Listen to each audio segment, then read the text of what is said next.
Hi everyone, welcome back to my channel.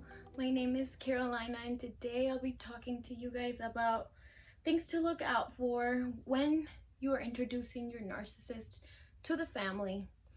But as always, please share, like, and subscribe. And let's get right to it. So when introducing a narcissist to the family, you could have both, right? There's different types of narcissists, so there's different things to look out for. One of the main things to look out for in both, though, is that they are not grateful at all. Like, if your family gives them something, they might say thank you, like a normal person would, but they're not like deeply grateful, you know? They both grandiose and covert types of narcissism feel like the world isn't even deserving of them, you know? They definitely feel like the world owes them something, and they feel like either they're a victim or they are just the hottest crap, you know? So being grateful is a huge thing. If you've never seen them be genuinely grateful about something, that's something to look out for sure, because that's somebody with empathy will be grateful, you know? They'll be happy. Like, not all of us wake up grateful every day and we're constantly like super grateful. We should be, because that's one of the keys to happiness, you know, being grateful, but we don't all do it. But that's a huge thing for them, because I don't think for the narcissists that I know and the ones that I've interacted with, I don't think I've ever seen it. So that's one of the huge things to look out for when introducing them to the family, especially around holidays or anything like that. If they're not grateful about gifts they get or gifts you get them or anything like that, that's a red flag. Another thing is helping. If they see somebody struggling, they usually don't care. Out of all the narcissists that I've seen in my personal life, let's say that your mom walks in holding a huge Tupperware full of food and she's about to drop it and she can't handle it, it's too heavy. He won't get up and bother to go help her. He'll just sit there and be like, okay, she'll figure it out somehow. It's one of those things that I don't know how to explain, but they're not helpful. Like, if they see somebody struggling with anything, they don't care. If it doesn't benefit them, they don't care. Another huge thing is he isolating you from your family?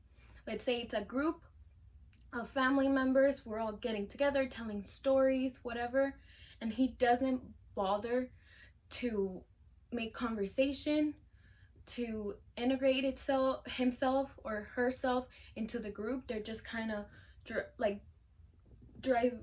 putting you somewhere else in another corner with them.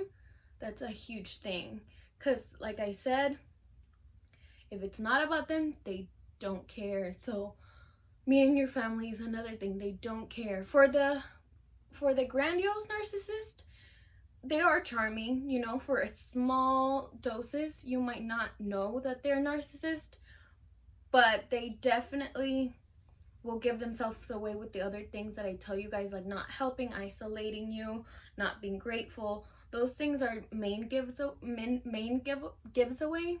of them, but they are different than the covert. The covert will definitely completely isolate you, while the grandiose might tell stories about them and make themselves like puff themselves up and make a good impression with the family, even though if it's not about them, they don't care. So that's one of the things to look out for as well. Like I said, not bothering with conversations with others. If there are stories brought up about you, they don't care, because it's, again, not about them. So if your family tells a cute little story about when you were a kid, or they show family pictures of when you were younger, anything like that, they will lose interest, because it's not about them. So they don't care. The only time they will care is when they're gathering still data about you. So if you introduce them to the family in the love bombing stage, they might be a lot nicer, you know, a lot more caring in their own way, because they don't really care and they can't pretend for too long, because when things are not about them, like I said, it's hard for them to pretend for too long.